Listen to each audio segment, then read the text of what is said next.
You are listening to Nettle Radio. Good morning, everybody, and welcome to Nettle Radio and Vulnerability in the City.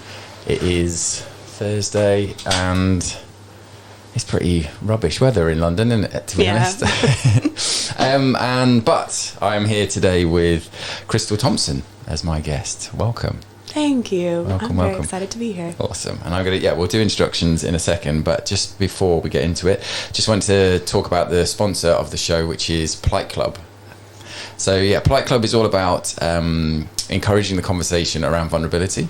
We do that through emotional expressive experiences, and that is, one of them is clothing, and one of them is a thing called a mosh pit, which is an emotional mosh pit, and then another one's a primal party, and we hold men's groups and mixed circles to encourage people to be more vulnerable and learn the language of emotions so they can express themselves.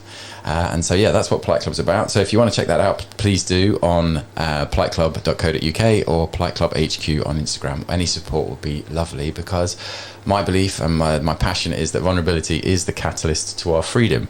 And if you want to know more about that, you check out Polite Club, check out me, who I am. I am the Vulnerability Guy on Instagram, and this show is called Vulnerability in the City. So, and without further ado, I'm going to introduce my guest. I'm going to press one of these buttons, because apparently they make noises. Right, so we're going to do a random noise press and see what happens. Right, I'm going to do that one. Okay. Oh, that's laughter. Okay, we don't want that. No. What's this one? Hang on. Yeah. Okay, that's all right. Thank you, I found the crowd one. Right, so I'm going to introduce my guest, Krystal Thompson. Thank you, everybody. Thank you, Wembley Stadium. Thank you for coming. Right, if you would just care to give a look, Hi. Who are you? Hi. My name is Krystal Thompson. Who am I? What a question. Yeah. Who are you? In. It's big, yeah. Talk about vulnerability in the city. That question brings up a lot of things. Who am I? I'm a seeker. I'm a guide. I work as a mentor. I think of myself as a professional mystic. That's what I do. So many questions. I spend the majority of my time either in my own journey or working with people in exploring things beyond, I guess, what a lot of us would call the norm, and holding space for the range of emotions that comes up in that process, and stepping outside of the comfort zone and outside of these kind of barriers of what we've been offered as the norm, shoulds, places that have been mapped and laid out for us already in life. I'm really interested in what's beyond that, and I work with people that do the same, and we journey together through that process. Excellent. There's a huge overlap in what we do, isn't there? Yeah, definitely. We know that. And, definitely. Part of the reason I got you on the show, obviously. But there's some specific things tools you use, which are human design. Yeah. Astrocartography. Is that what I'm saying? Right? Yeah. And voice activation. Inner voice. Yeah. Inner voice activation. So which we'll talk about later, because part of the point of this show is that I want to be able to give people practical tips and tools to be able to move the energy of their emotion through. And so those that are regular listeners will have heard me and guests talk about the energy of our emotions and be relatively familiar with that language, but also have to take into account some people won't have. So I may ask you questions about, can you just, it might sound like I'm asking you to be very specific about something, but I obviously will just to explain, what's that? Because that's kind of interesting. But before we get into that, just want to do a check-in, and say, how are you? What's like, if you were to put your hand on your heart and tune into your feelings, what's real for you right now?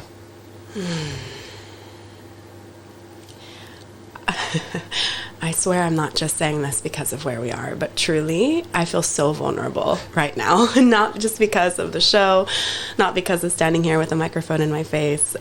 I'm in a season of my life that I think I've been resisting for a really long time, and my path has sort of pushed me into it. And I'm in it. I'm here. There's no going back. I'm sure you know this, being on this path.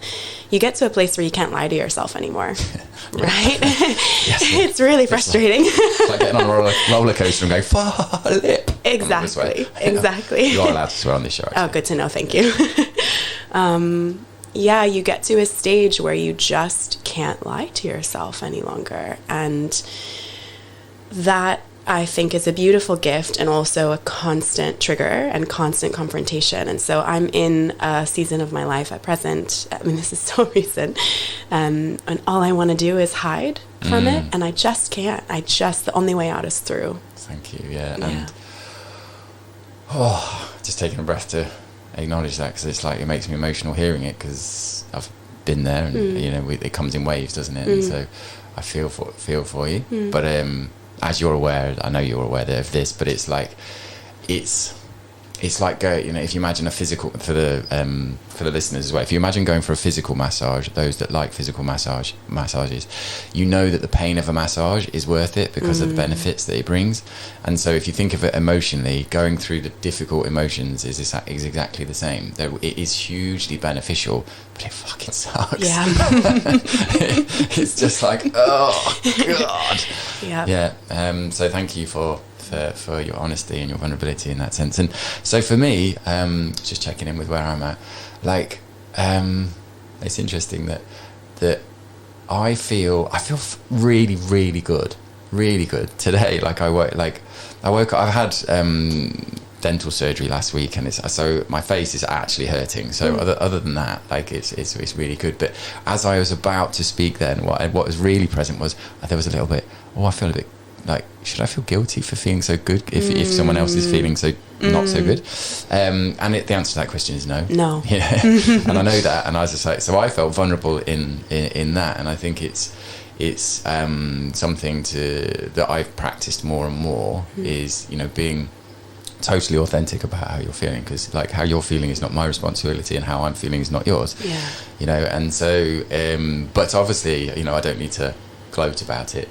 Do you know what I mean? I don't have to rub it in your face, in that sense. But I was on the way here, and I listened to one of my clients actually had a very difficult day yesterday, and I was just like, whoa, and I was relieved to hear his comparison between the similar day a year ago was much better. But I was just like, oh shit, I don't have time to help him immediately. So my heart went out, and I was like, oh, and so that was real. But then I listened to play one of the DJ sets from Saturday. We did a Primal, me and my partner Jess, we run a party called Primal Party, and it's part of Plight Club's Emotionally Expressive Experiences, and it was a belter. It was really good. So good. It was really good. And for those interested, check out primal.party on Instagram. But one of the all three of the DJs were insane. It was truly. It was just something, it was a moment for sure. And I listened to the second DJ set on the way here, and I was like, oh, this is really so naughty. It was so good. I was like on the train looking around and looking at people going, yeah, and I'm dancing. I'm literally dancing on the train. And everyone's kind of like looking at their phone and all grey and all kind of like the weather is today. But I'm in a very good mood, in short. And so just to give those listening kind of a structure of the show, what we'll do is we've got two tunes that Krystal has brought in, and there's a band called Swim. Yeah. Where's Swim? Swim. A little spice. That's the porno version. Swim. Swim with two M's. And then Izzy. Yeah. Izzy. Right. So that we'll play one at like around 10, around 9:45-ish, and around 10:30-ish, something like that. Cool. So throughout the show, and then we'll get into your story, how you like your vulnerability, how vulnerability has played its part in your life, which we've already touched on already, and then get into like what you do, your projects, how you're helping the world, how people can get in touch with you obviously, and then the rest of it we'll make it up as we go along. Love basically that. We'll see what happens, and then I'll interject here and there and ask obviously questions as a good old host should do. Love that. Awesome. Okay. There's a couple things we've already kind of touched on that I want to bookmark for us to go back to later. This practice of being well and holding your wellness regardless of what other people are experiencing around you. I think you and I could both have a lot of things to share that'd be really valuable for folks. Yeah, for sure. And also finding the beauty in the darkness. Right? Like I am not well, and it's all my life, right? And like this decision to let all of it be beautiful and let all of it be sacred and holy, and good enough and not trying to exit it when it's rough. I think there's a lot there. Yeah, it's loads. Yeah. And it's like the gratitude practice that and it's something that I've learned in the last couple of years is why are people banging on about gratitude all the time? Like, and it's like, well, being grateful for good stuff, it's like, but it's actually being grateful for all of it. Yeah. And it's like that you're in a different place when you're like, I feel really shit right now, but like I'm actually grateful for it because I know it's doing good stuff ultimately, and it's healing. And as I say a lot, that anxiety is the healing feeling, and vulnerability is the freedom feeling. Are two phrases to take away, but so thank you for we've kind of started on them already, but we'll put some pins in them, park them as they say, and we'll get onto them in due course. But what I would love to hear, I think, because we met through my partner Jess, and so we know each other, but we don't know each other that well. It's fair to say, I think. And I was really excited for you to come on the show today to get to know you a bit more, like mainly. And I thought, like, I'm very interested in human design. I haven't touched on it as not much as I should have done yet. It's like me, I have a guitar in my house and I know I want to play it, but I just haven't picked it up yet properly. It's one of those, and I know human design for me fits in with Taoism and everything, all that. So I'm very keen to hear about that. And I'm sure for those who have heard of human design or those who haven't, it is a fascinating subject. Yeah. So without me talking about it too much, just give me like in a way, like life in reverse order, like what you do now, a bit of why you do it, and then kind of what's your why, like where did your whys come from? Yeah, my whys came from an unexpected place. I think if I look backwards, honestly, this work was always in me. I was always trying to get myself to a place where I could do what I do now. And that's come in varying levels of belief throughout my life, of believing it was possible and not really having examples of anyone else that was doing it, and also so much internal shame that I've had to work through about being seen as mystical, spiritual, whatever you want to call it. That was a really long part of my journey. Just raising my hand, which is pointless on the radio. But yes, I have to say. Can confirm he raised his hand. Same, yeah. That was a big part of the journey. So I was a photographer for a really long time. That was my primary career for maybe 11, 12 years. And throughout that journey, at some point in that process, I was working in-house for a company in Oregon. I'm from the US. And I started listening to podcasts about people that had started their own online business. This was back in the day before that was such a norm. It was something that I'd never heard of before. I didn't know it was possible. And it really caught my attention and kind of blew my mind. And so for years, while I was working as a photographer, I was also listening to all of these people tell stories about running businesses online. And there was something in me that was just like, I want that so badly. I want to be the one who's in control of my time. I want to be the one who's in control of my schedule, my money. Like I felt like being an employee, someone else had so much control over my daily life, and it made me crazy. So for years, I just took all that in. I just listened to people who had done this journey, and kind of let my desire build simultaneously as my fear and my resistance, I guess, to the subject balanced out. I feel like my desire grew and my resistance shrank as I listened to these people for years. And then I was working at this company in Los Angeles that was a terrible fit for me on a kind of emotional, energetic level. And I thought, you know what? I'm never going to know what this is like unless I just give it a go and let myself try. So I went freelance and started working as a photographer for myself.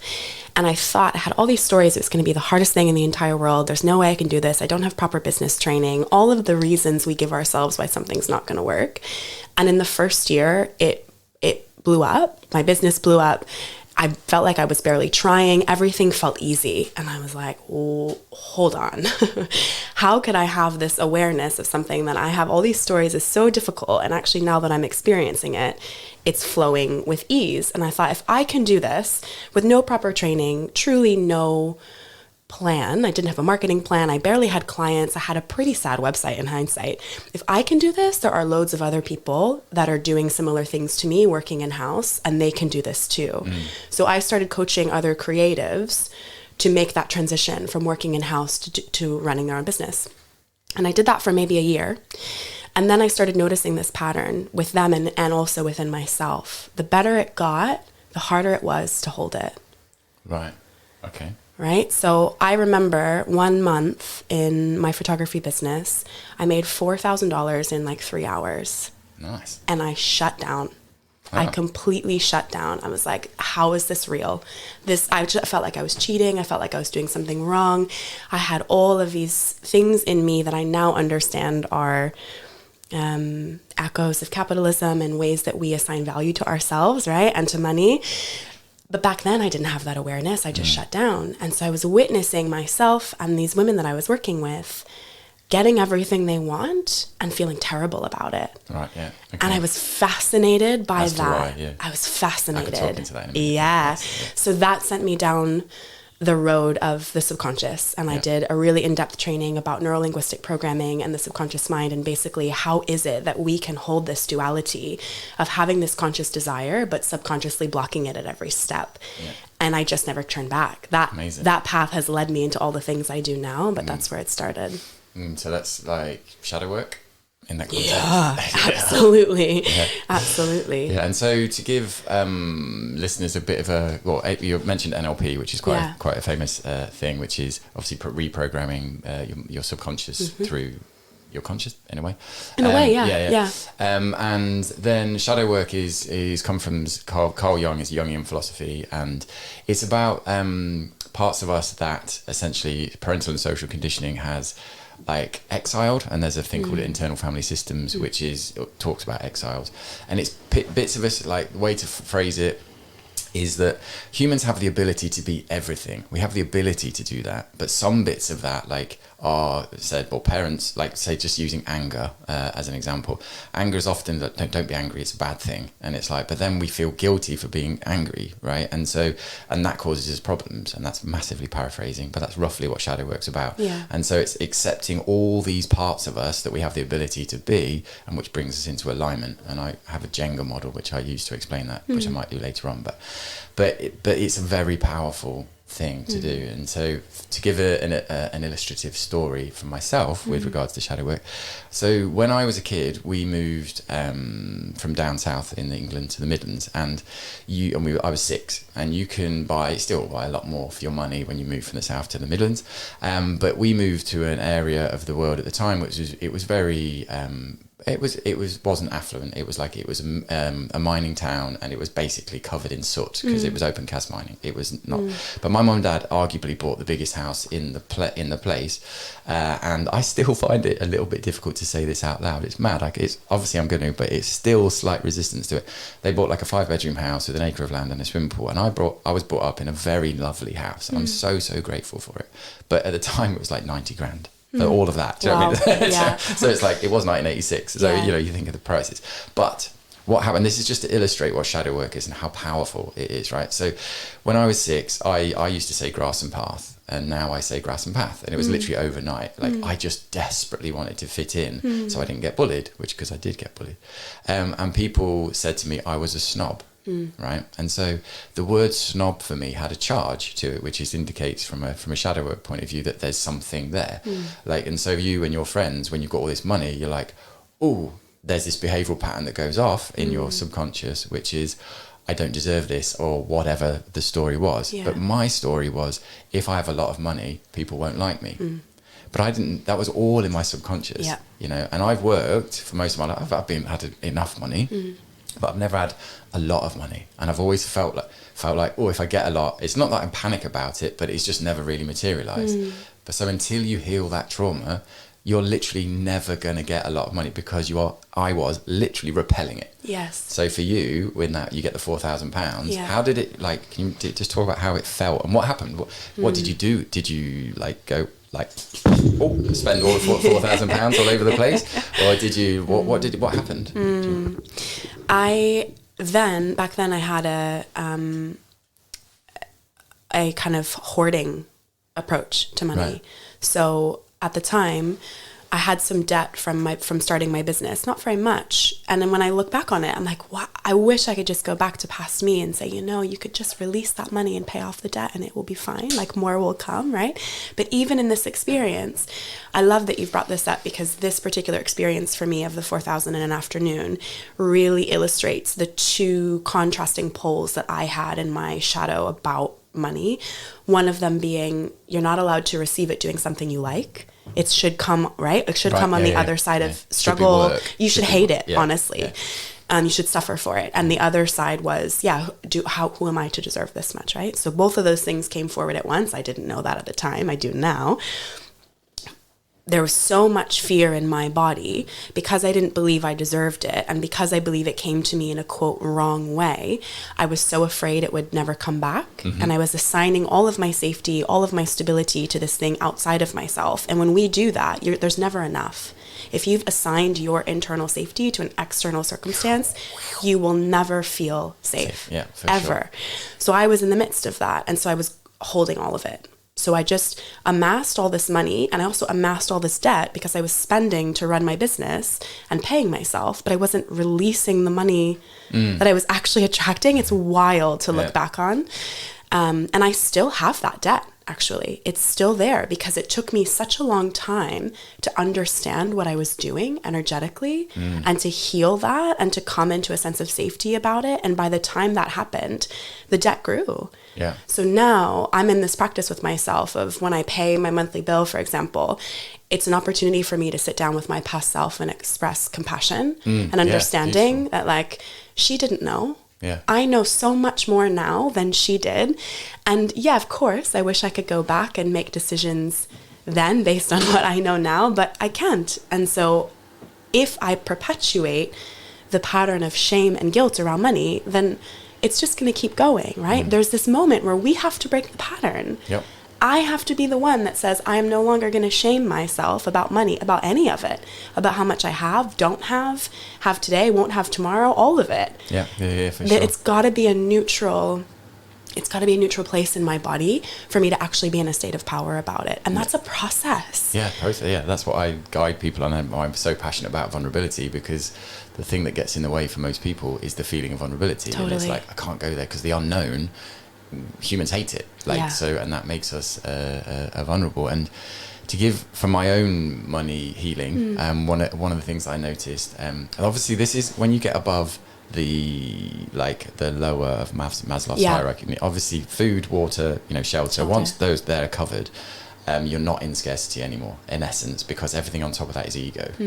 And so, but for me, what I realised that if ever I had fear about not having enough money, the way to cure that or release that fear is to spend some money in the present. And because what I'm saying to my future self is, by spending a little bit, I have faith that I'll have some more. Whereas if I don't spend any, I'm essentially saying I don't have faith that I'll get some more. Yes. Which sounds like our logic brain is like, well, that doesn't sound sensible. I should be a squirrel and tighten the belt and do all these things. Which obviously, if you're living hand to mouth, I get that's slightly different. But I'm not. I'm privileged to say that. But in those moments, if you want to I call it like going to the emotional gym.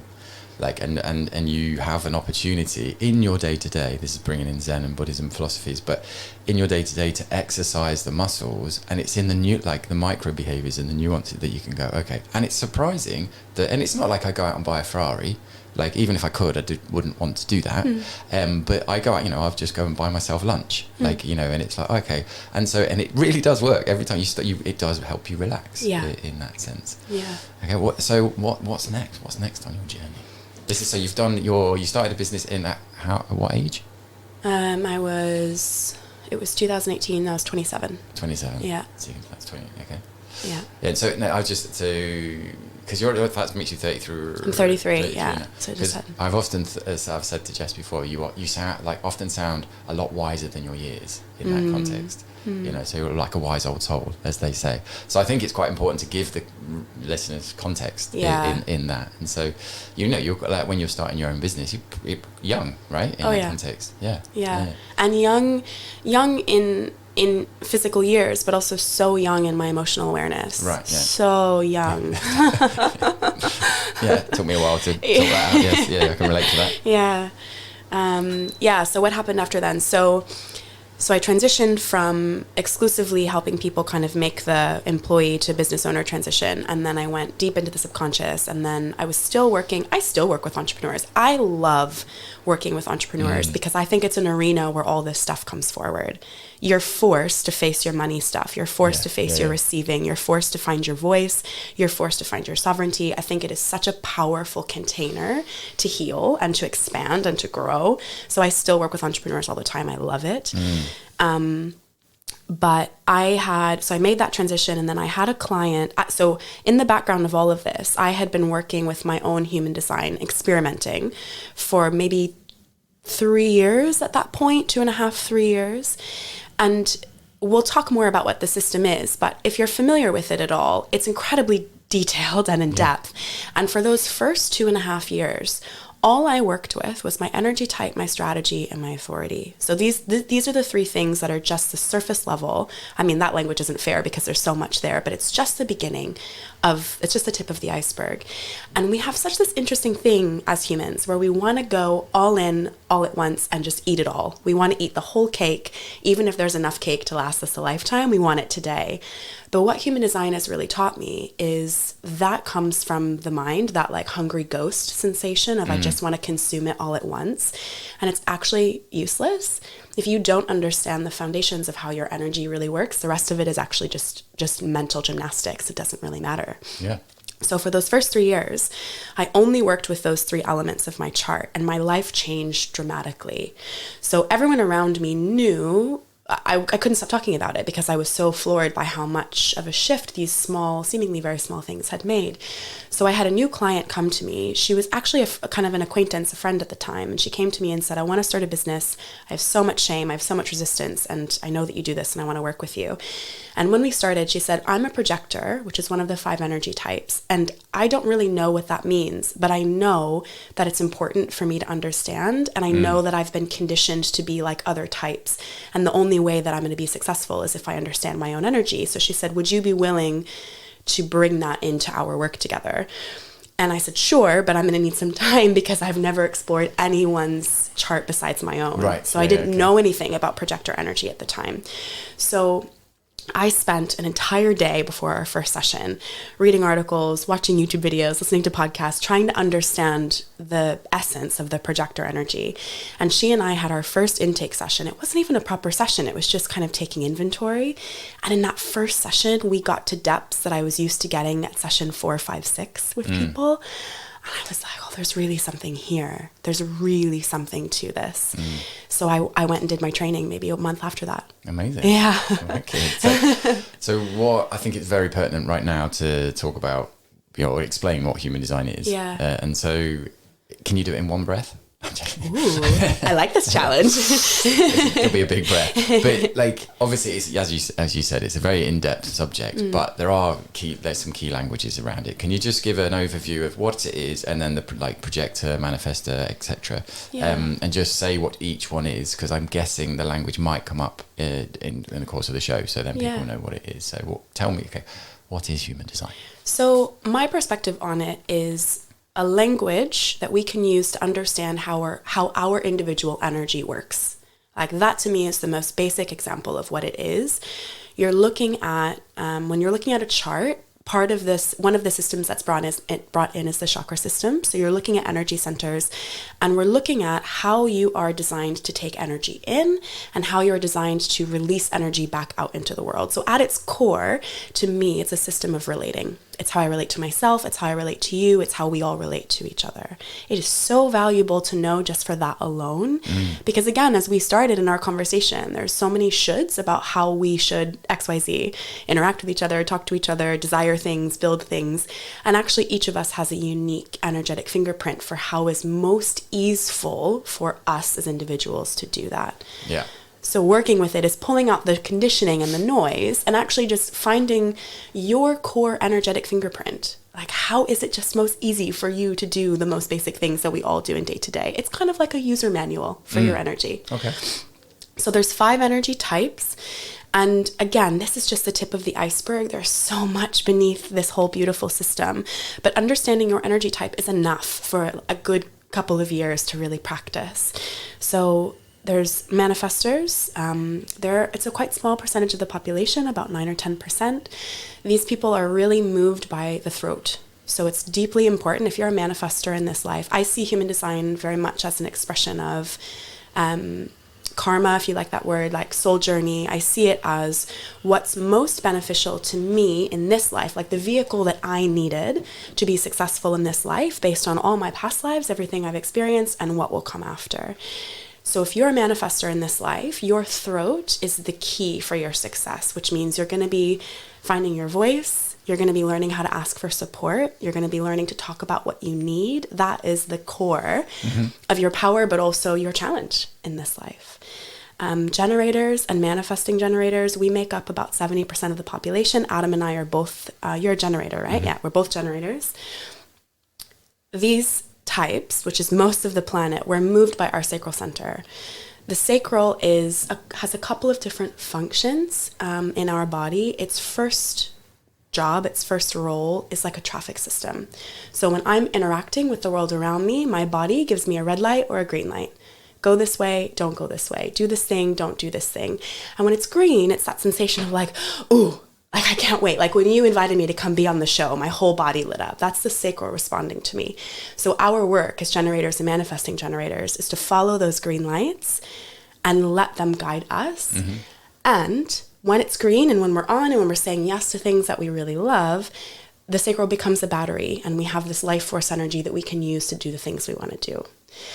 So that's a huge percentage of the population. And just that enough, if 70% of the population was doing more of what they actually wanted to do and less of what they felt obligated for, can you imagine how much the world would change? Yeah, wow, like, yes, for sure. It's wild. And for me, this is before I found out that I was a generator. And as I said, I know the language, but I haven't gone that much into it, which I do want to do. I'd like, because at the center of my work and my life is Taoism. So, but the thing for me, what happened was that, like, and as with a lot of, I'm going to speak for all men, which is a swathing brush, but big boys don't cry. He's got a lot to answer for. So men get shot off from the neck down, in essence, Obviously women get oppressed too in many other ways, but not in the sense of like, don't show your emotions, in that context. And so for me, like, and being a generator, like I didn't trust the thing that was the fuel source, and the guidance source. And so everything was up in my brain. It was logic. Like I would try and solve problems with that, and that would cause a massive amount of my anxiety. And I'm now getting the tingles from the thing, and so I'm like, I know I'm talking, I know it's going in the right direction. And that was the thing that caused me lots of problems, because there was not knowing that my triggers and the traumas were around control and fear of abandonment. When I got to a position where I couldn't solve it logically, it was literally blue screen of death on a computer, a spinning wheel on Mac, too many windows open, shut down. And so my body would just force me to do a reset. But then knowing that, and I've learned it through, in a way, trial and error, and by the sounds of it, if I'd had more knowledge of human design, I would have had the answer quicker. But I think that the way it also works is through once you test, and you need one's ego needs to be like, I'm going to make a decision from that place once. How does it feel? It actually worked out. So logic brain can dial down a little bit, and you get more faith in it, and you start to be. And the thing I'm now guided by, like 90%, I obviously have the logic kicks in occasionally because I am human, and it's that, and it feels like life just feels. That's it. I don't need to say anything more. You feel, and it's like, and it's like Jess and I joke, and it's like I'm slowly turning into more like a woman, and she's slowly turning into more like a man. Like, so from that thing of, obviously there's a thing of female intuition, but I think everyone has intuition, of course. Like, but I think a lot of men's intuition is shut off, through societal conditioning. Yeah. So I just wanted to add that. But so what we've done, projector. We haven't done projectors yet. So what was the first one? Manifestor, generator. Yeah, and generator. Yeah. And you're pointing to something that's so 100% of the generators and manifesting generators that I've worked with are dealing with that. I call it the fake highway. So for most of us, for everyone who's that type, your sacral center it's the guide. But most of us send our guidance up into the mind for validation. And so when you start working with this system, you have to kind of reverse that new path and that kind of false highway that you've created, which is exactly what you're pointing to. You're coming out of the mind and back into the body, and it's process. It takes time. It's scary too. Yeah, it's very scary. It's really scary, and you're so right. The mind needs evidence. For the mind or the ego, I use those words interchangeably often. They're not exactly the same, but I use them interchangeably. For the mind or the ego, it needs evidence to let go. Right? Like it just needs to see that it's safe. It's protecting you. That's what it thinks it's doing, right? Yeah. And it's typically doing a good job, but also making your life quite small and putting you in lots of boxes. But it needs evidence to let go of its control. So I love that you said you have to kind of try a couple times and truly just see that you don't die. Yeah. And then the mind will sort of relax and your nervous system will start to relax, and it's a lot easier. Yeah, for sure. And I wrote an article a couple of weeks ago called The Reverse Terminator, or Your Ego is a Reverse Terminator. And I'm taking it that most people know what a Terminator is from the movies. But that Terminator has one job, and that is to kill you. But the ego has one job, and that is to keep you alive. And it does not care about the quality of your life. Yeah. It doesn't. As long as your heart's beating, the ego is fine, because its job is to keep you alive. And so it's addicted to things that you know. Yeah. So the safety of that. And so anything unknown is a no. Even if the unknown is better for you, the ego's like, nah, not doing that. And so and then the catalyst between the two things is, for me, is vulnerability. Absolutely. And I've been trying to all the stuff I've read, trying to disprove my theory that vulnerability is the catalyst to our freedom. And I haven't yet. And so, which is wonderfully affirming. But in that, it's like, it's having the ability to know these different parts of us that it's like you're knowing that your ego just needs evidence. It's like, okay, so this thing I'm going to try it as an experiment, as a test. And so, but what that does under the surface as well is it changes your mindset from a fixed mindset to a growth mindset. And if you live the questions, spirit and universe will bring you the answers, and that is how it works. So it becomes this beautiful, virtuous circle. So when I first heard about human design, I was a bit like resistant to it, because same with astrology and labels basically and so because the work that I do is very much about removing all definition ultimately, and working in absolute truth rather than relativity or objective reality that we're in. But as you said, there's a process between those two things, and the way I describe it to my clients is very useful to be able to have labels initially to say, oh, I'm that way because, right? And it's like the way the analogy I use is like, if you're in a big park, massive park, and you're lost, and then you find a sign that says you're here, nothing changes at all, but you feel safer because someone said you're here. Like, so the safety that it brings when you can label, oh, so I'm a generator. Okay, and I do that because of that. Okay, great. And I'm a Pisces, and that's like, oh, that's got that to do with that. And it's like, oh, okay. And then we're going to get onto Astrocartography, which I know nothing about apart from its lines across the planet, which we'll see about, which is fascinating. But all of these systems, I think, they're based on the time of birth, where you're born, time of birth. Anything else? Time, date, location. Yeah. So, and then there's also one to do with sound. You're born into a resonance as well.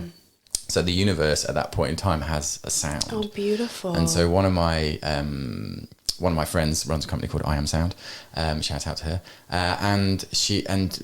There's tools that you can use, which this is trippy, but it's amazing. I'm so in. Is that they record your voice, and so from the sound of your voice, they can essentially make log. In essence, they take a voice print. That's what they say. They call it a voice print, and then they give you 12 tones, which counterbalance your tone of your voice, and so you play them back through vibration, and it resets your. And it's mad. It's great. I've got a chair at home, so we can sort it out. But it's really subtle, but very, very powerful, and bringing it into your alignment. So, and long story short, all of these things are like, we're kind of like, as humans, we're like kicked into this world. Well, not kicked into this world. We're born into this world, and there is no there is no tools. We're just given essentially the you should live like this by your parents, and it's like a lot of everyone's parents are told how they're to live by their parents, which is called generational trauma often. And then obviously society, and the society at the moment is pretty fucked, isn't it? So it's like we're learning all this stuff as, this is how you live life. It's like, okay, but if you want to step into a life that you choose, there's a rocky period ahead, because it's the undoing, which is why we coach people. You know, and there's loads of coaches out there, just to say that. But this tool of human design is a wonderful tool for doing that. So please go on. Yeah, I love everything you just said, and I'm making a mental note that I want to try that. That sounds incredible. We'll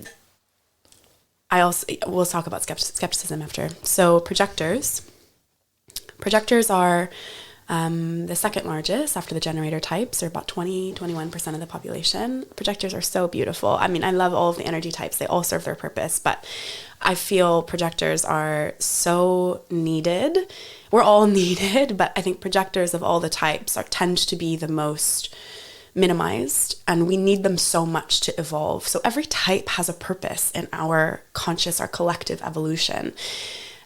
And my mission is to get each one to this place where you're talking about, where you actually just have the choice, right? If you do all this unlearning and all this deconditioning and all this unraveling, and you decide, you know what, none of this is for me, I'm going this way, perfect. Whatever is true for you is perfect, but let's get you to the place where you're actually choosing from your own body and not from conditioning. So projectors. Give me tingles, because it's like, oh, yes. It's so needed.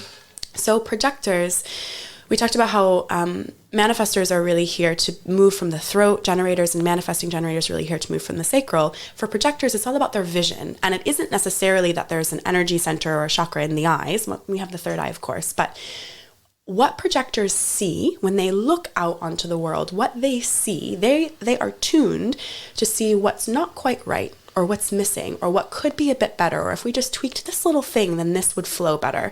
And each projector is kind of tuned to be a part of a different element of consciousness, of evolution, etc. So there's lots of details. But ultimately, a projector's here to learn to trust themselves, to trust what they see, and to say and share what they see, to offer their support. Okay. Interesting, because I'm thinking, what? That sounds more like me than a generator. But I've also realised I had my chart done with the wrong time, very slightly wrong time. Like it was because I was born at 12:20. Okay, and I think I had it because my bless her. I asked my mum when was I born. She's like, I don't know. And I was like, she was like, I think it was in the morning. And I was like, what about my birth certificate? She's like, it doesn't say the time on it. Yeah. And then I didn't realise that the NHS apparently after 25 years. Gone. Wow. Like they it's like, so it's so wow. Yeah, I don't know why that is. So interesting. I think that was probably invented before it was the rule, but like it can keep it on file digitally now. Do you know what I mean? It's like, so what time was it? No one. But wow. I found it out randomly from a photograph my dad took of me in the cot thing in the hospital, and there's a picture in the background that says time, and I was like, I took a photo of it and then zoomed in, took a photo of it, and I just could make out it was 12:20, which is great, because you need that time to be able to start the unraveling, don't you, in that sense? Yeah. So a lot of people, I think, hear themselves in each type, because ultimately each type is here to do the same thing, which is to help the collective evolve.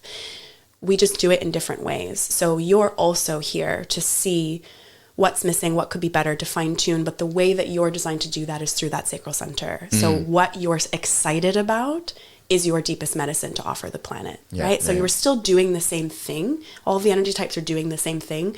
They're just doing it a bit differently. And we have unique initiations that we go through in this life based on our type. So the last one is projectors. They're extremely rare, just about 1% of the population. Reflectors. I think I said projectors there. The last one is reflectors. And as I said when we started, when you're looking at a chart, you're looking at a collection of energy centers. There's 9 in human design. There's actually a new one emerging, which is quite interesting. I know, it's wild. I don't know a ton about that. We can talk about it a little bit. I don't know a ton. How long has human design been around for, like as a concept? Since the 80s. Oh, so 80s, because it's the roots of it now is very old, but very that's like old. Thousands of years, yes. Right? And I was like, what? A new one? Okay, fair enough. Pretty Everything wild. evolves, so fair enough. Exactly. So when you're looking at your chart, you're looking at these, for now, 9 energy centers, and for most people, there'll be some combination of colored in and not colored in. For reflectors, all of them are not colored in, which means all 9 energy centers are actually sampling the world around them rather than putting out consistent energy. So reflectors are incredibly sensitive. They're mirroring what's going on around them at all times. Their environment is incredibly important to their success, their happiness, their well-being. And they're really here to signal back to the rest of us when it's time for us to evolve. Because they're pulling in everything from the world around them and then reflecting it back out, it gives us a clear picture of how we're doing as a society, as a tribe. I don't meet a lot of reflectors, obviously, because they're so rare, but I have a lot of reverence for a soul that came in as that energy type, because I imagine it's not easy and not simple. Yeah, for sure. So I think that this... well, what I feel called to say now is 2 things. One, this is my passion, and Plight Club's passion is helping people learn the language of emotions, right? So if you think about that, there's a plan for Plight Club to create an app with regards to this. And it's like, but if you think about, there's an app called Duolingo, which obviously helps people learn languages. But when you're like me, like sadly, I can speak Spanish a little bit, but how we're talking right now, to some people might be like, what the are you saying? Like, it sounds like you're speaking French or Chinese or whatever, like a different language, which is fair enough. But what a lot of people will have is like the ego will go, well, nah, I don't know that, so I'm out. But in that, I urge people to just kind of take a breath.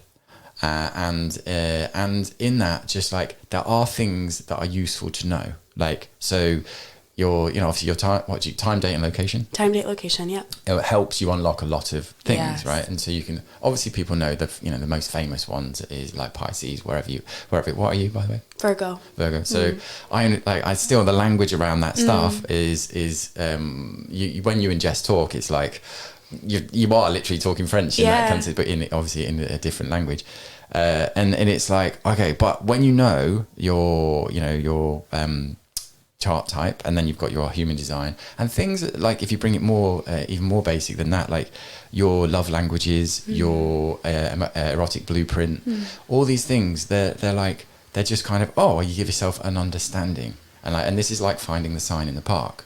Like you go, okay, so I kind of understand why that I get irritated by X, Y, and Z, and I find kind of why I get excited by that, and it's like that gives you a sense of grounding, so that you can then go and you're coming from a place of empowerment, right? And it's like, if you think of it in a way as like in the Matrix, when they pull the thing out of his head, it's a bit like that. And it can be like, one of my clients has been, let's say, pulled out of the Matrix in 2 months, gone, and it's like, whoa, like it took me like 12 years of unraveling and doing various things, mostly in the last 6, but for some people, they just wake up like it's coming out like that. But as I'm speaking, I felt, and as you were speaking as well, I felt this. Well, some people are going to be like, "What, you judge?" The spirit, judging, and it's like, okay, or it's not going to resonate with them. So I just want to add in that Einstein agrees with this. Right?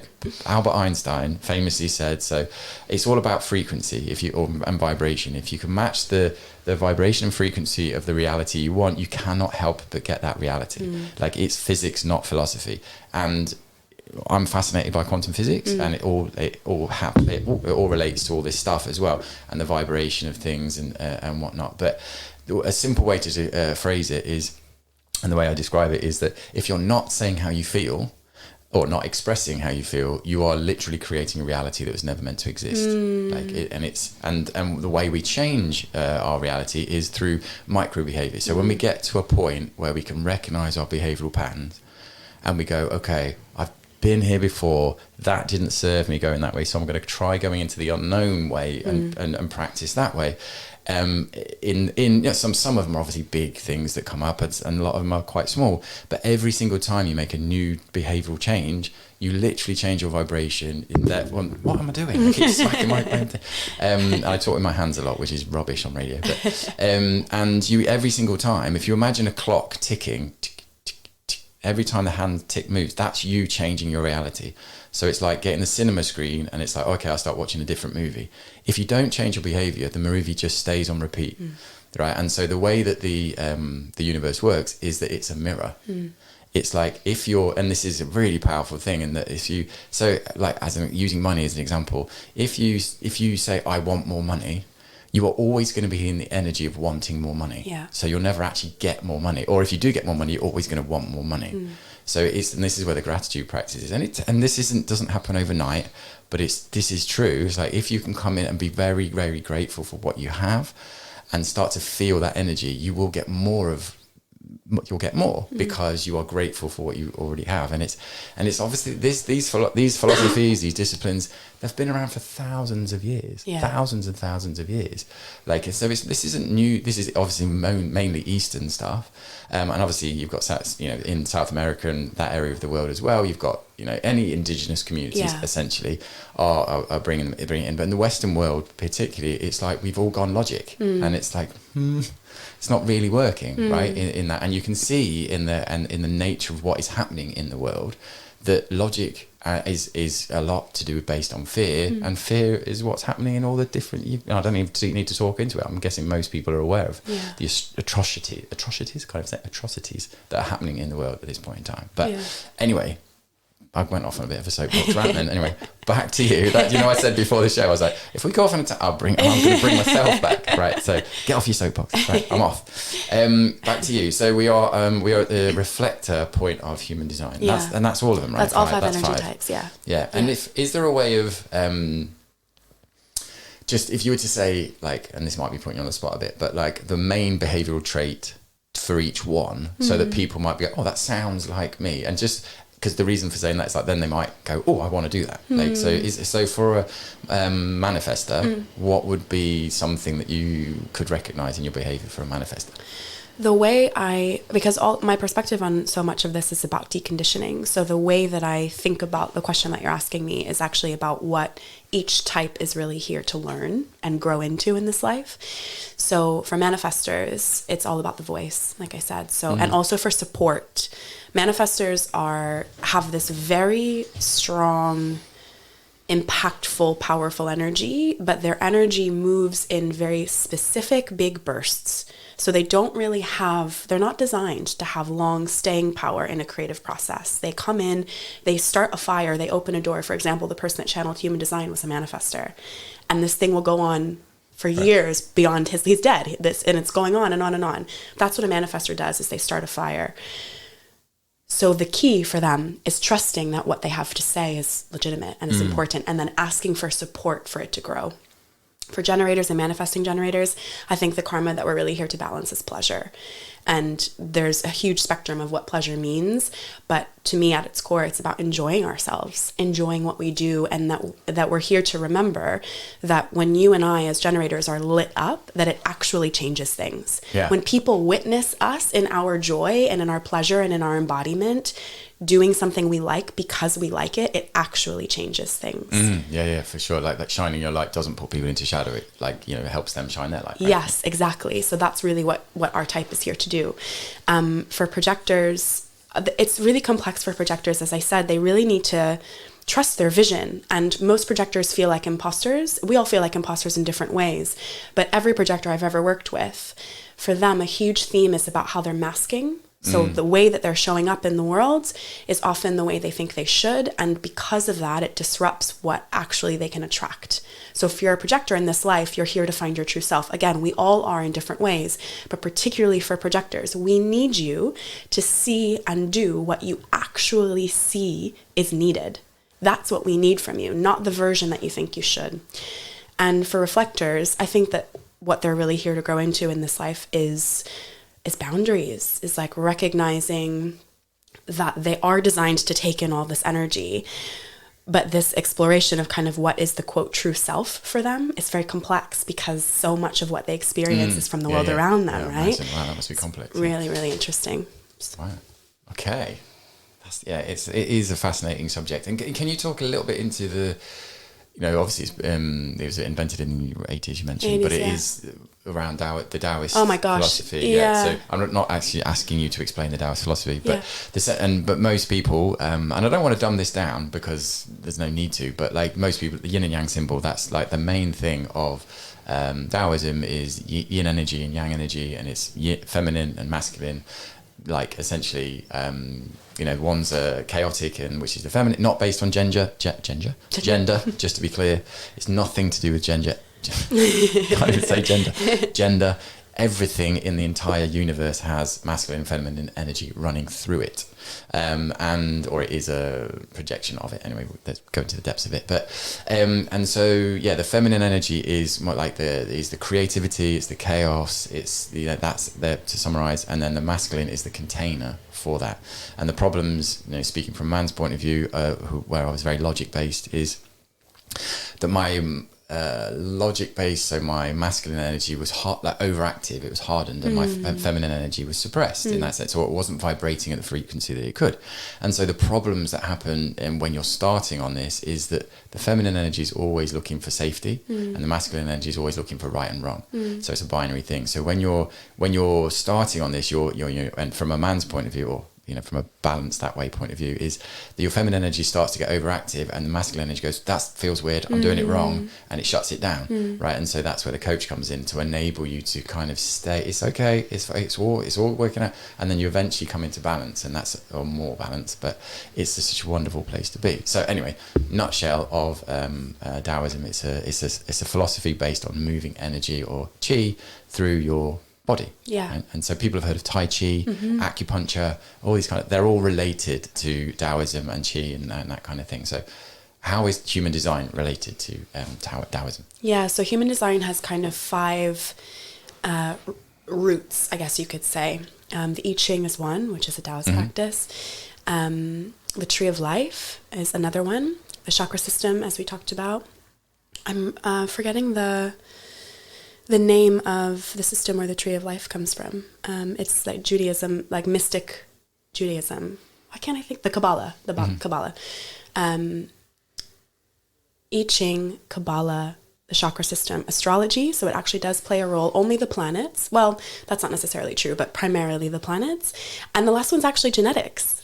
Right, okay. Right, because we're looking at how these things get passed down in the body. And if you're looking at the body, you're looking at your lineage, because my body only exists because of all the cells that have come before and been passed down in my bloodline, right? So you can't look at you without looking at all of that as well. Nice. That's yes, I can feel that, like, I'm definitely being guided towards learning more about human design, because the chakra system has become into my life more and more, and I've had a rudimentary understanding of all of them to an extent from reading various different things, but as I said, my fascination is quantum physics and how that comes through. But the energy, that we are a 3-part being, mind, body, soul, that we have 7 energy centers. Oh, actually, the 10th.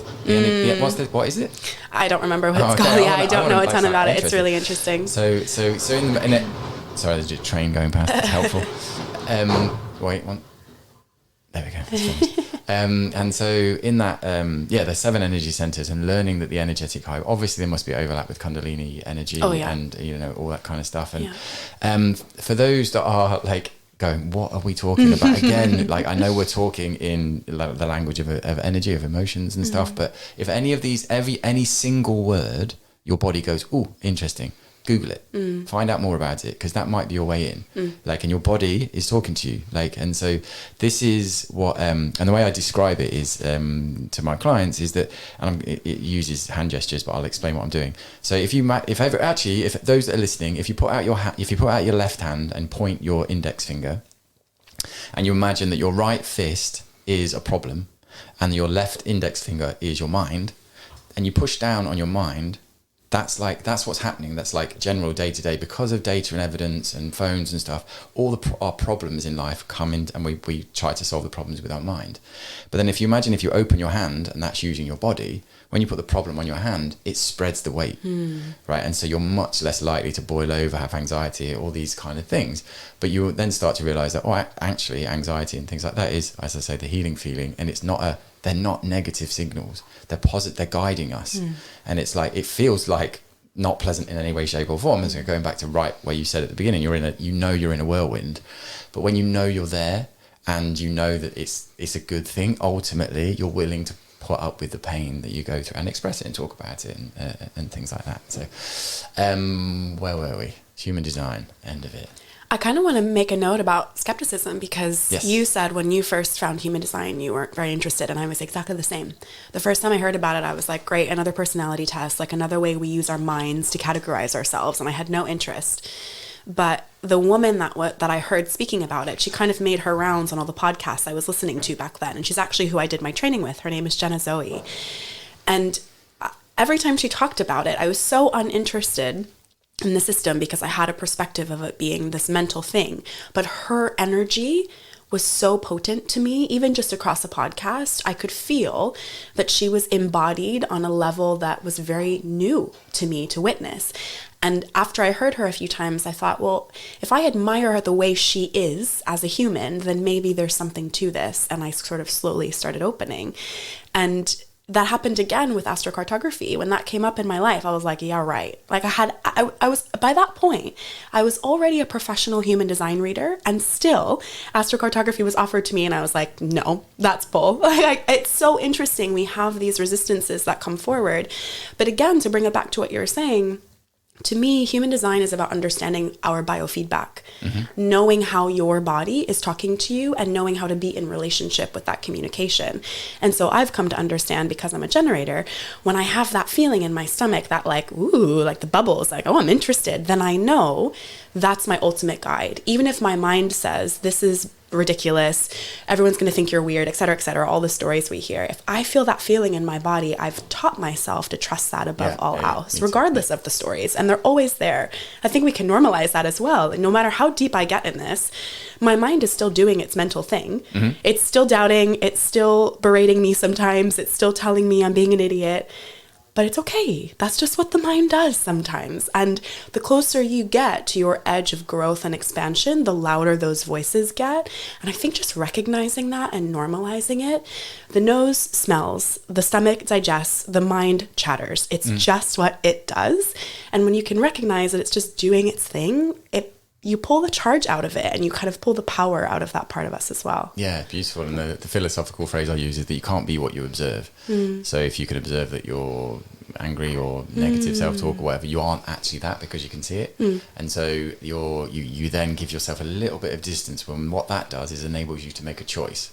You know, it extends the choice gap, and it's really hard to make that choice, particularly when we're in fight and flight and we get triggered, and we naturally go back into like the things that have made us feel safe in the past. And so I was actually on the way here doing a post on Instagram about the show, and Gabor Mate popped up, and he was talking to I'm assuming an ex-drug addict, and he was talking about what the drugs did for him, and he was saying they were kind, they made him feel safe, and they did all these things. And it's like, okay, so the drugs weren't the problem, like it was the suffering underneath. The drugs were the things that helped facilitated the soothing, and it's like, okay, so and then I stopped it, but he said, well, we need to go back into your childhood, and so that's what, through my work that I do, is it's helping people understand what's happened in their conditioning.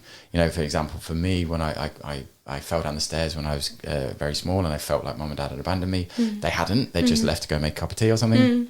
But it's seemingly as insignificant as that. Yeah. But it's like it took me ages to have that memory. But as we're doing the untwisting, the voice, it does get quieter the more we heal, or we recognize, okay, that's the behavioral pattern, that's the thing. Connect the energetic loop, close it, and it's gone. And then because our subconscious is constantly on the lookout for the reason why, from all of our history. Yeah. And as we sit in stillness, and this is where meditation is very important, you can connect the dots. And when you connect the dots, things start to calm down. But then you get to a point where you start to realize actually that everything, that it is only now. Even all the fear and all the stuff that's going on in our brain is, the past doesn't exist.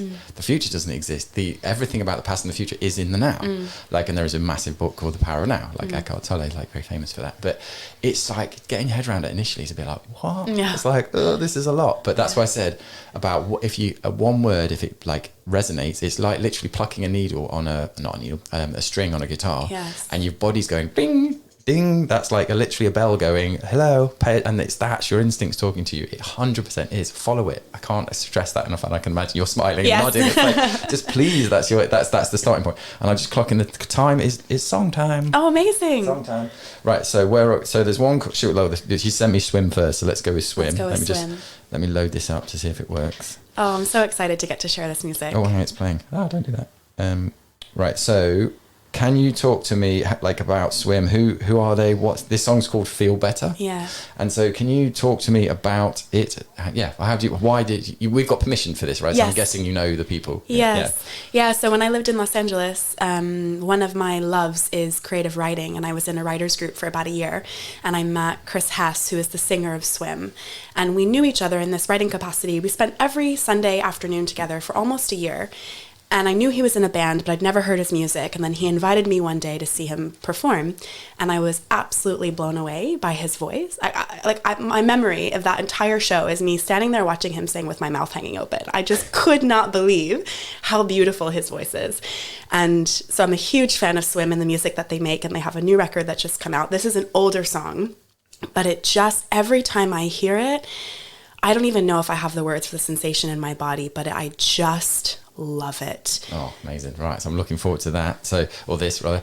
And so as we always do on the show, and just to help for listeners that meditation can be moving and parts of it. So it's all about just paying attention to how you feel. So what I urge people to do is during this song, if you want to go and make a cup of tea or coffee or whatever, then please do. But if you do that, pay attention to the spoon. How does it feel in your hand? How does it smell? What's the sound of the kettle, etc.? Just really slow down, listen to the song, and as you're doing this, if you don't want to do that, sit in a chair, or stand up, and just pay attention to your whilst the song's singing. How does it feel in your body?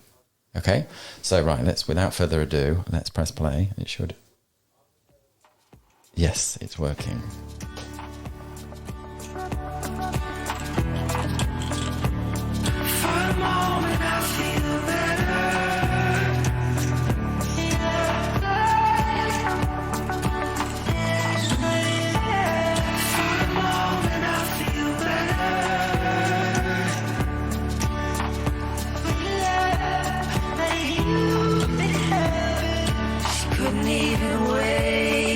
Sunset to leave.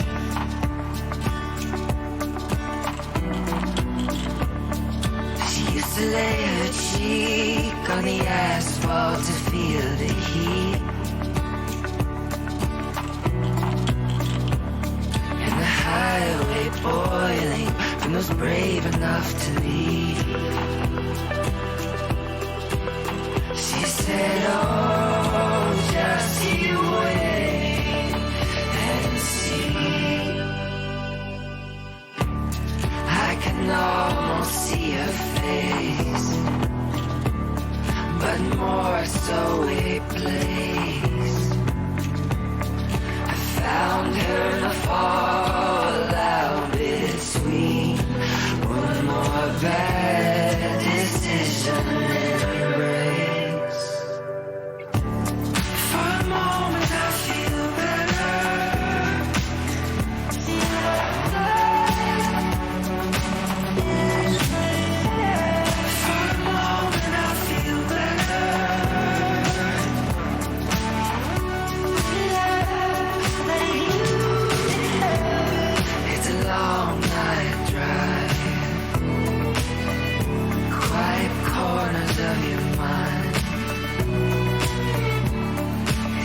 Enough to leave all the windows down. Are you thinking about her?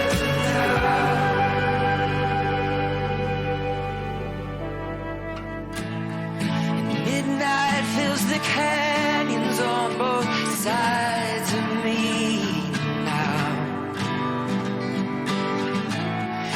Dark notes of her music still inside of me somehow, and it all feels as small as your hometown.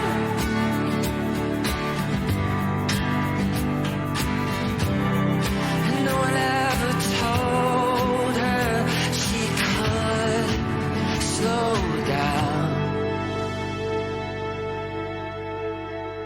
For a moment I feel better.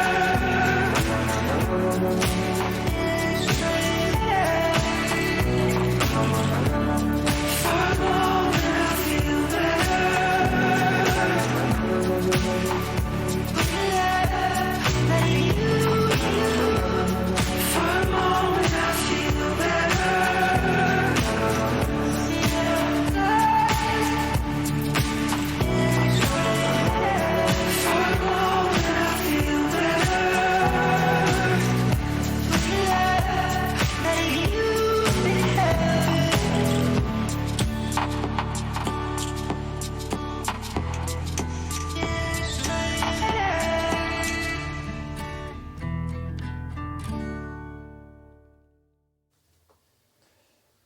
was Feel Better by Swim, not Schwim.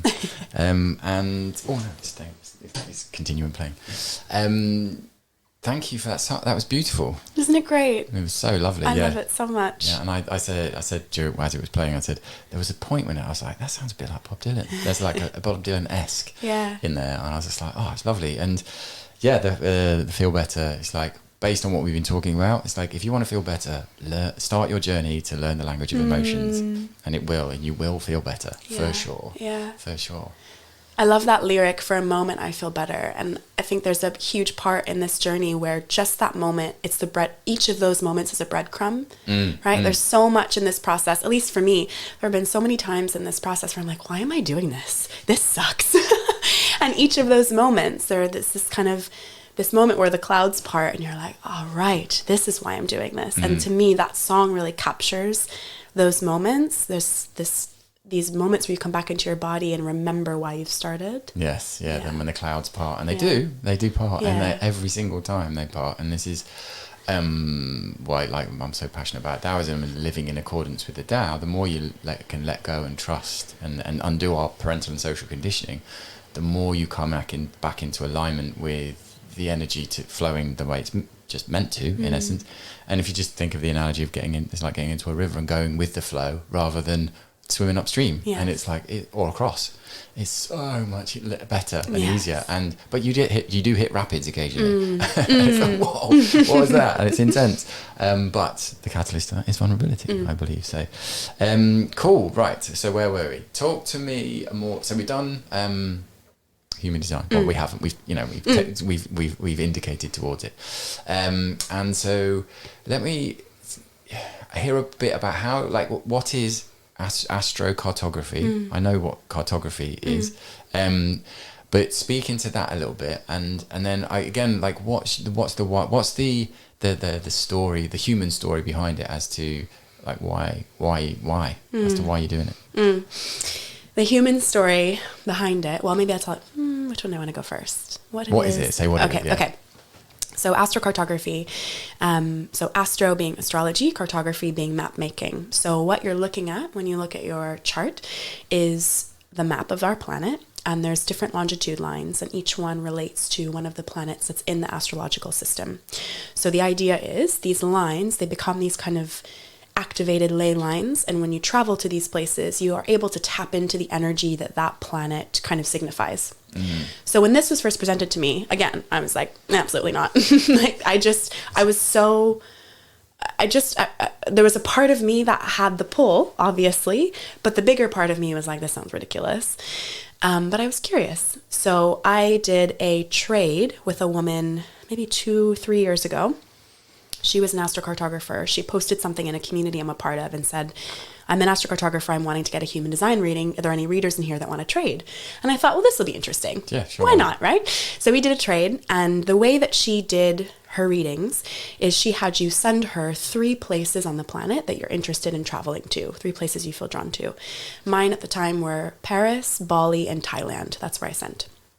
And I will never forget, we got on the call and she said, look, if you want to talk about those places, we can talk about those places. But I just need to tell you, the UK is the most important place for you on the earth. And I was like, ew. Sorry. Ew. Sorry. It's just like, everyone's like, I don't like this guest anymore. This is not welcome in this country. At the time, I had no interest in coming here. It wasn't even on my list. My perspective was that it was just like the US, which is so ridiculous, but that's what I thought back then. And I was like, oh, I was so disappointed. I had these grand images of me being in all these different places that I felt this resonance to for different reasons. And she told me that information. And so that, we had our reading. We did end up talking about the other places. And I had this information in the back of my mind, the UK is an important place, but no, I'll probably never go. Like, that was my thought.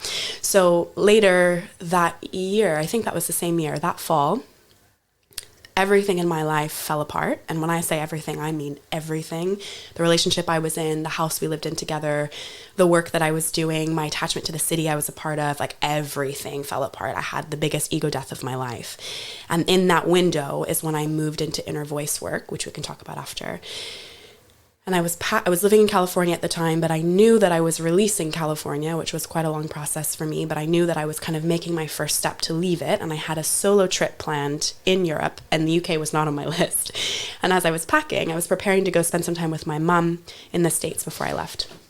And as I was packing, I'd made a commitment to myself. I was in my inner voice journey at this point. I was in the process of doing my training. And I'd made a commitment to myself that no matter what, I would follow my inner voice. No matter what. Whatever my intuition said, I would do it without question. It was like I needed to... I played it like a game, we talked about this earlier. You have to give yourself the permission to kind of experiment. And so I had made a commitment. No matter what my inner voice says, I will do it. So I was packing to go visit my mom. And all my stuff is out on the floor. I'm staying with one of my dear friends in LA, and I'm trying to get my things together in a suitcase. I have to be at the airport in a couple of hours. And my inner voice says, you're not packing for what you think you are. And I was like, I don't have time for mysteries right now. Like, I need to get to the airport. I have places to be. And I could feel all of this energy rising in my body. Like, I felt like I was on the edge of a panic attack. And I was like, okay, if something is happening, I need to sit and listen for a moment. So I sat down. I meditated, I calmed my nervous system because I was on the edge of hyperventilating. And when I calmed down, I sat on the couch for about 10 minutes just breathing. And when I calmed down, my inner voice said London. And I was like, oh. Yes, London. I was like, I don't have time to figure this out, right? I have to go to the airport and catch a flight. So like, I'll just pack some sweaters and then I'll figure it out from there. So for London, you packed raincoat, sunshade, windproofer, all the different things you need to live here. So fast forward, that was 2 years ago. And here we are.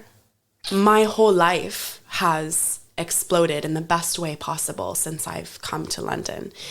And that journey is why I do astrocartography now, because to me, it's all the same thing. Like all these different systems that we're talking about are pointing to the same source. And you can call it universal energy. You can call it the quantum physics, you can call it the Tao, you can call it Qi. Like, to me, it's all the same. It's just energy, right? It's just energy. And these places, if you're open to them, there has to be consent, right? You can't just go to one of these places and say, and just wait and expect. Like, you have to actually open yourself to the process of being changed.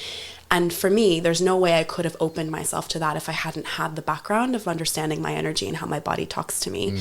But for me, here in London, I have 3 lines, which is quite a lot of energy. Most places have 1 or 2 max. But they're all deeply supportive and powerful. So when you're looking at your chart, what you're seeing are these locations that you can go and consciously tap into. This is what I help people do now. I help them make this a contemplation practice, because if you just go for one day and expect your whole life's going to change, nothing's going to happen. You have to work with the energy. And each one is for something different, and each one can benefit at different stages of your life.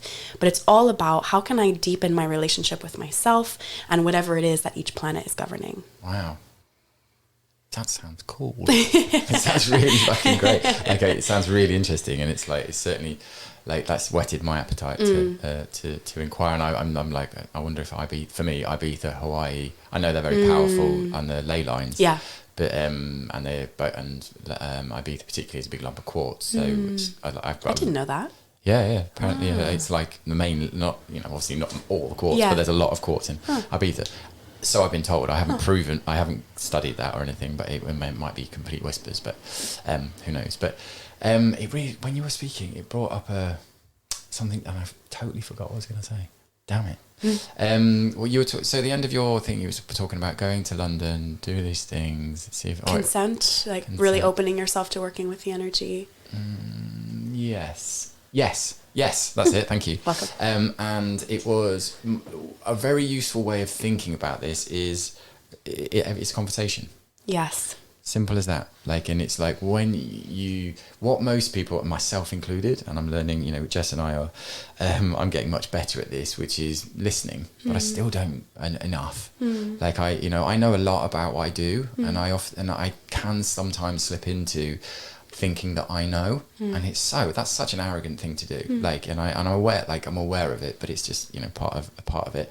And I do hold space for a lot of people, so sometimes it slips, which I'm forgiving myself for. But it's so important to actually actively listen and just okay, what's your reality like? Because it's not mine. I have no idea what it's like to be Krystal. Nothing. you know, and it's like, and I'm Jess, I have no idea what it's like to be Jess. And obviously you're both women, so that's one major difference. And then there's other things obviously on top of that. But it's like learning the confidence to be able to listen and not interject and not and just move. And this is why I'm fact, you know, I'm recently started doing Tai Chi and yielding, and the Taoism is all about yielding, and moving accordingly based on what is, you know, like life shaped by circumstance and things like that. And it's fascinating, but it takes, as a logic driven man, you know, solving problems was my brand for most of my life. And it's like, okay, you know, and so, but, you know, in the phrase of like, you know, someone comes to you and it's obvious what their problem is and they've got a nail in their head. It's like, okay, just take the nail out your head. And it's like, no, just empathize with the pain of what it's like to have a nail in your head.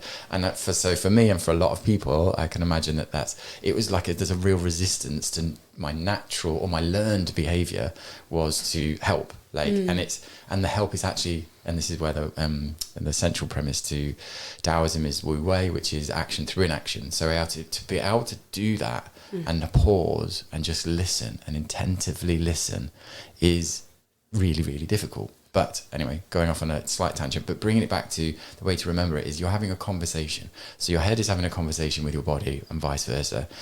I'm having a conversation with you now, obviously. But as you get deeper into this work, and bear in mind, you've been on your journey for a long time and I've been on mine for a long time as well. But whatever you want to say, life, spirit, whatever, we only know what we are by what we are not. So the life is continually reflecting back to you. And this isn't for you, this is for the listeners mainly, but life is continually reflecting back to you. And in that, we can't control our first thought, which is just accept it, but we can control our second thought. And so when we go, and so we can manipulate our life, if you want to be able to look at more of the positive things, as opposed to, it takes training. And this is not to say I'm ignoring my emotions in any way, shape or form, but it's like through doing that, you can start to enable yourself to feel a lot more. And so speaking from my point of view at this point, my body is waking up to feeling in a way that it hasn't for years. And so, like when I see, you know, I'm having emotional responses to things I see on TV, which I just never had before. Like my body, like I can feel that I'm getting close to crying at TV, which I used to cry like once every 5 years, maybe, as a man, like, you know, and it's like, and I can imagine a lot of men can relate to that, and on average, most women cry a lot more than that, right? Yeah. Which is because you have to do with the conditioning thing. But even yesterday when I went to the dentist to have this tooth re-sorted out, and it's like, but I was like, and the pain was so intense, but normally I could like, most pain I could put up with, I used to say I'm a very, very good, I can deal with, but the pain was all over my body, like I could feel it in my toes this time. And it was like, I've never felt pain all over my body before. And I was like, that was a lot. And I was due to go out last night and I was like, I'm going to go home, I'm going to have a bath and be nice to myself in that sense. But anyway, drifting off topic. But the point of that was, it's a conversation. Yes. And all these, so it's like learning a language. So all of these tools, astrocartography, they all give you clues. So, and like your response to, you know, the voice that says, go to London kind of thing, could have been, shut up. Yeah. You know, and it was like, oh, but you've had enough data points to go, oh, maybe, okay, I'll go. Yeah. And then you went, and this worked out so far, right? Like, you know, and in that sense, and you may not have found out why you're here yet. Yes. You know? And you may, like to say, you may never will, but it might be a point where you just get another clue to go somewhere else. Yeah. But the point of the story is you don't know. Yes, you know? Exactly. But the guidance came from within, not from without. Yes. And that is a huge transformation. And how, because you said you were nearly hyperventilating in that moment. And so since that point, like how, like from a vulnerability point of view, like hyperventilating, I'd imagine you were on the edge of, you know, a panic attack, yes. Which is the most vulnerable place to be. Yeah. But yet you still made the decision. Well, I suppose it was only packing a few more sweaters in that moment, being objective about it. But you were on a seismic shift in your life, huge. But based on, you're making decisions based on, like, you could say this woman, you know, this complete whim, which is like, most people would be like, what are you on about? Yeah. Like, you know, how did that, like, and you actually spoke about, right at the beginning, you spoke about like feeling not a fraud, it's like feeling like the spiritual, like, when people spiritual shame, I think Sure, as you phrased it. How has that impacted your journey, and what does it feel like to be? What does it feel like? I think as you were talking about earlier with it sort of inviting listeners, if you've got this small nudge in your body if there's one word that stands out and you've got this nudge in your body to just explore that and see where it takes you. For me, that's always been mysticism and intuition. I've always had that small nudge and that small part of me that says, go this way, go towards this is you, this is correct. And there's been so many different factors in my life that made that difficult, and different varying levels of painful in different ways. But the more I leaned into it, the more beautiful my life became, and the more open I became, and the less stressed and anxious and self-hating I became. And so it was kind of this thing of recognizing, well, if I'm going this way and it feels better than where I've come from, then what's the part of me that is judging this? It's just ego, right? If I go in this direction, it feels better. Isn't that enough? Isn't that actually why I'm doing the thing in the first place? So that happened enough times where I'd sort of shown myself it's better this way, and that needed to be enough for a moment. So like the song, For a Moment I Feel Better. For a while it was just that. It was in the seasons of my life when I was in crushing grief and anger and anxiety and processing all of the things that I moved through as a child that I didn't know how to deal with. There was so much going on in my body, and for a lot of years it was just for a moment I feel better, and that's a breadcrumb for me to go in this direction. And now, because of this commitment that I made to myself to follow my inner voice no matter what, my life is magic. And it's really because of this practice of surrendering. And that's how I think about what I do in my day-to-day, whether I'm working with any of these systems or just in general. I think of life as having sentience. I think about it like a being, and I'm in relationship with it. And 100%. My practice is to submit. I honestly think about it like a kink relationship. Like, I have chosen to see life as, frankly, more intelligent than I am, right? It is. Right? And that's a decision, and a willingness, and a core belief. And so if I believe that life is more intelligent than I am, and if I want this more intelligent source to guide me, then it's a process of submitting. And there was a lot of ego, and a lot of that didn't happen overnight. It's been a process. But the more I do it, the more I receive, the more it comes in with ease, the more light I feel, the more magic I experience. So it's just gotten to a place of like, why wouldn't I? Yeah, for sure. Right? Yeah, it's beautiful, and thank you for bringing that into the conversation, because the way I wrote an article years ago actually, and it was like I had this dream, and so I wrote, and it was like, but it was like the biggest cure to anxiety or something, but it was imagining that your eyes are actually projectors rather than things that you take, like they don't take in information, they project information, which sounds a bit woo-woo initially, which is it's actually science, but it's actually like it's actually what's happening. And so like if you're angry, you see anger. That is the way to phrase it. If you're sad all the time, like if you're sad inside, you'll see sadness, mostly, and in that. And it's like, so being able to, we are making a choice of when something happens, can't control our first thought, but our second thought, we are then putting meaning to the situation. And so you can transform your life by going, okay, that doesn't mean. It takes practice, it takes mental, agility, but you can go, that thing that's happening, I used to know it meant that, but actually it doesn't mean that. So as a base example would be, classic thing, someone says one partner says to the other partner, can you take the rubbish out, right? And then that's objectively, can you remove that thing out of that house? And so, but the other person hears that, I'm not good enough, doing all these things, and so that's the meaning that they're put into the situation, but in the subjective reality. Okay, and so so there's the objective thing is, and in that, if you can notice that, and the phrase is, something's come up for me, like it's a beautiful phrase, it's a non-confrontational phrase, and it's like, and it reverses, it puts the other person certainly into a collaboration. And so, but in conversation, whether it's a conversation with another person or with the spirit and the universe and being guided. And so me letting go into getting guidance from things inanimate, well, arguably inanimate objects, but it's like, okay, I just feel like I'm guided, and that's been, it's a bit of a mental your head's like, what? Am I losing it? Am I losing control here?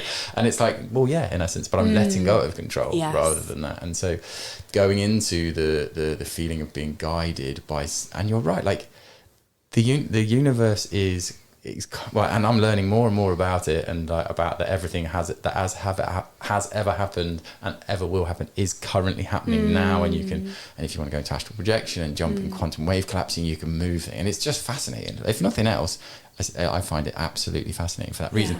But the thing that gave me a lot of I don't know, oiled the wheels and going in the direction of spirit, more spiritual way of being and having more faith in that sense, is that my old way of being, I did have a lovely life most of the time, apart from crippling anxiety bouts every now and again. And I was just like, okay, so in that way of life, I used to exercise a lot. I did used to party a lot, but I used to party to get out of my head, right? You know, and now I party to get into my body, like, and it's very, very different.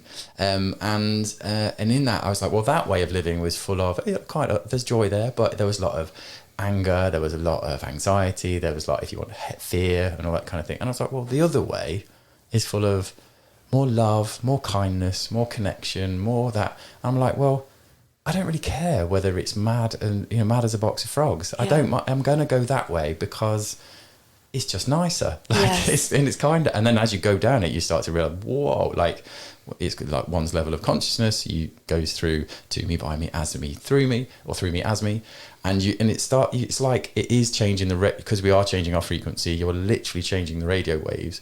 And it's like, okay, you start to see and hear and feel and notice other things, and that brings different light, you know, et cetera, we spoke to before. But the tools which are your astro, how, like with astrocartography, is it like a one and done, like, so they just do your chart and say, oh, you go here, there, and these are like places that will probably serve you for X, Y, and Z, and then that's it. Like, is there anything, you don't go on an astrocartography journey for like years? It's just like you get your reading done and then you kind of do what you will with it. Is that how it works? My perspective is it is actually something you use for your whole life, because each planet has really unique offerings, and you're going to need different things in different seasons of life. So how I work with clients is when they come to me, what we talk about is, where are you emotionally? What's present in your life? Are you going through a breakup? Are you going through a work transition? Are you wanting to find your voice? Are you needing to balance your masculine and feminine? Are you healing ancestral stuff?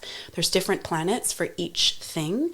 So your chart stays the same, but what you need throughout your life evolves.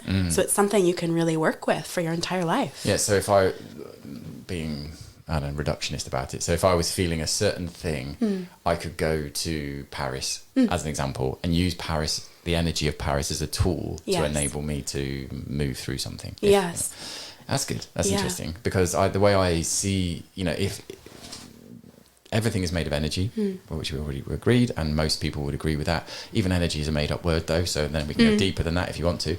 But if you think, this is the way I think about it. If you imagine, if you went to a gathering of people, and for some people you'll feel like it feels a bit more intense, and so people have social anxiety as an example. It's like you'll go there and you feel all these people around you. It's because there's loads more energy in the space, and your body's picking up that loads more energy.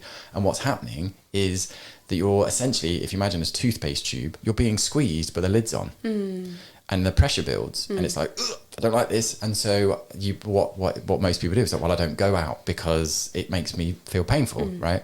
But what actually needs to do is take the lid off the toothpaste tube, and then it goes, but toothpaste comes out in a way that there's no set. It's messy, right? Yeah. And so, but if you go into a social scenario, and if you were to say to someone, I find these really difficult, I find it really hard to talk about how I feel a bit anxious, I guarantee if you said that to someone, they would go, me too. Yeah. Most likely. And it's like, or they might, they might not be able to resonate, but they wouldn't they wouldn't say anything mean to you. Do you know what I mean? And you would definitely find someone in the room that has that. And so, but what you then do is create a connection and a trust bond. And what happens, you're on a physiological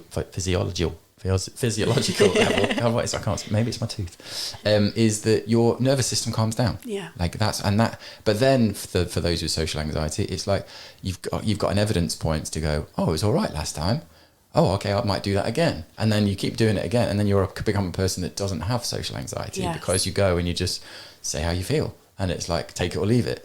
And so the way, so for me now, it's like, because I know if you're not expressing how you feel, you are literally creating a reality that's never meant to exist for you or for another person.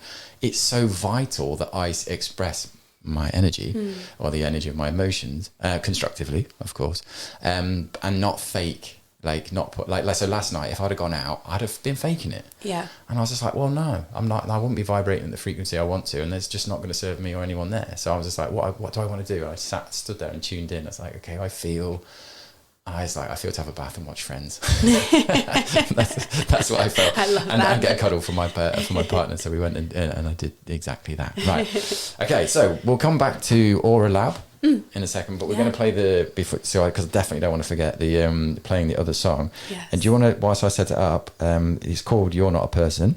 Yeah, I feel like it's really felt like such an appropriate song to bring for this particular conversation. Oh yeah, right. Just tweaked. Yeah, exactly. Slow there. So it's very clear from the lyrics why it's related to what we are talking about here today. But also the reason I wanted to bring it is because the artist is Izzy Gaon. I think it's Gaon. I'm so sorry, Izzy, and to anyone listening who I'd say Gaon. Gaon. Gaon. Gaon. Like Gaon. neon with a, oh no, Gaon with the GA. Gaon. I should have asked to be certain before I offered. Izzy G. Izzy Gaon, Gaon. The day that I met Izzy was one of the most vulnerable days of my entire life. So it felt appropriate on many levels to bring this song in, and I'm very excited to share it. Amazing. So yes, for those that have been listening for the entire show, please do just absorb, just take a moment and be with this song, and be with it in your body, and then just, you've got nowhere to be. It's 3 minutes and 13 seconds. So just have a pause, have a break, and enjoy the song. This is Not a Person by Izzy Gaon. You were looking so hard for an answer, you can't remember the question. Now here's a reminder. You're not a person. Your age, your name, your fears, the things you hold dear, are just an extension. You're not a person. So let them all fall. Pride and attention. It's a lot of your control. Give up. You're not a person. Your whole life you've been searching for a connection. A connection to what? You're not a person.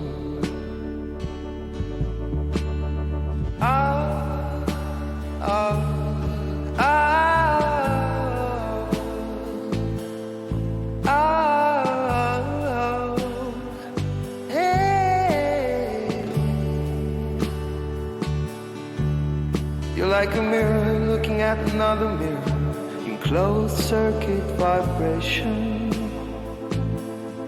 lost in translation. You're not a person. When the pain is too strong to bear, don't do something stupid.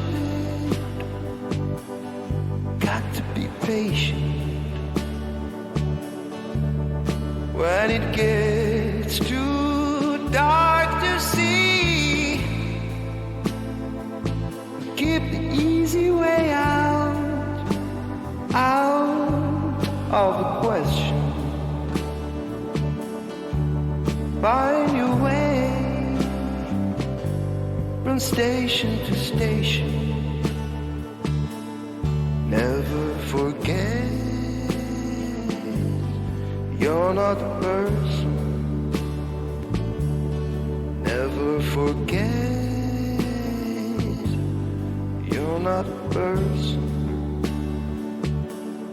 Never forget, you're not a person.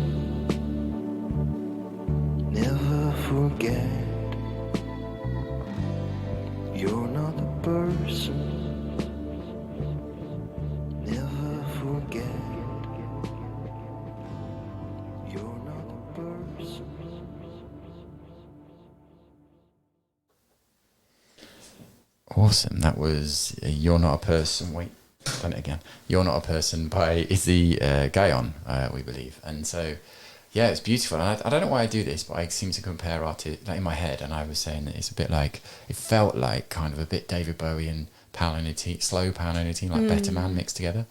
And that's, yeah, and both musicians I think are amazing. So it's like, and yeah, I would certainly listen to, that again. So Izzy, so just to give it, it's Izzy Gayon. So those want to follow on Spotify, which is Izzy IZZYGAON, and it's very similar to that on Instagram. And the same for Swim is Swim, SWIM. Two M's at the end. Yep. So for both of the artists, and so thank you to that, and you can talk into what you've just said about the privilege. Yeah. So both times that we were playing each of those songs, I had this overwhelming, what's the word for that emotion? Just sweetness for how much of a privilege it is to be able to share music and creations in this way of people that I know personally and people that I admire and have been on my path in different ways. I don't know, as we were standing here listening to each of those songs, I just felt overwhelmed by gratitude that we get to do this and that we get to share this art. Yeah, it's lovely. And like I thought when I first started, I was just like, it's going to be a chat show. I was like, maybe I should need new music. But then you obviously need rights to the music, don't you? So I thought, well, if the guest brings in songs, that adds to it, right? So, and it's wonderful. And I remember reading a book, was it by Kay Tempest? I think it's her word. It's like, is it? Anyway, it's called On Connection. And in it, she talks about how she's a spoken word poet and I think a musician as well, but she talks about how a song or words are complete in books when they're read. And songs are complete when they're heard. You know, so when I hear that song and when you hear the song and anyone listening hears the song, completely different song. Yeah. Completely different song. Like it's different meanings to different bits, you know, and I just find it like so, like some people on this planet are born to put music into the world, to move people in certain ways, whichever, and that's their role. That's theirs. And some people find this out when they're like 5, which I've, and I've always been jealous of, in a way. Well, not now, but I was jealous of people. That's not a train. That's someone just opening the shutter. Sorry about the noise. They keep doing it, which is weird. And I've always kind of been. Well, I was certainly jealous of those people. I want to be a fireman. And they just know. Like I've never known until the last few years that this is what I'm born to do. Like not necessarily radio, but like I am enjoying it a lot, but all the other stuff that I do. But when you pluck the string that is your vibration, there is no better feeling in the entire world. And I've enhanced my life in various different ways, let's say. It feels better than all of it, everything. When you hit your vibration and you vibrate and you go, it is gorgeous. It is so beautiful. And speaking of vibration, it's said that the vibration of authenticity, which I've just spoken about, is like something like 400 times more powerful than the vibration of love. Apparently, wow! Like it is the biggest possible vibrate. Again, I read that somewhere, can't remember where, but like it's not like I've evidenced it myself. I don't, so caveat there. But the vulnerability is the catalyst to being authentic is vulnerability, like and so again, why I'm bang on about it all the time. But what I would like to do we've only got 17 minutes left, which is flies. Is just dial up the heat on the vulnerability, So and as I ask you this question, it's just like, what is something that you can bring in of a moment recent present that is where you've just had to push through or rebel through, as I say, hence vulnerable, rebel through the feeling of vulnerability and grow ultimately from it. I'm happy that I sent you the music in the order that I did, because actually the day that I met Izzy was probably, if not the most vulnerable day of my life, easily top 3. So it feels very appropriate to share his music and then share this story. Oh, top 3, I'm intrigued, but it's okay. It's probably the first, honestly. I'd really need to sit and think, but it's probably the first. So I'm in open relationships, and my partner that I've been with for about 2 years has been with his partner for 20, or has been married for 20. They've been together for longer than that, but over the summer, they invited me to their 20th anniversary party.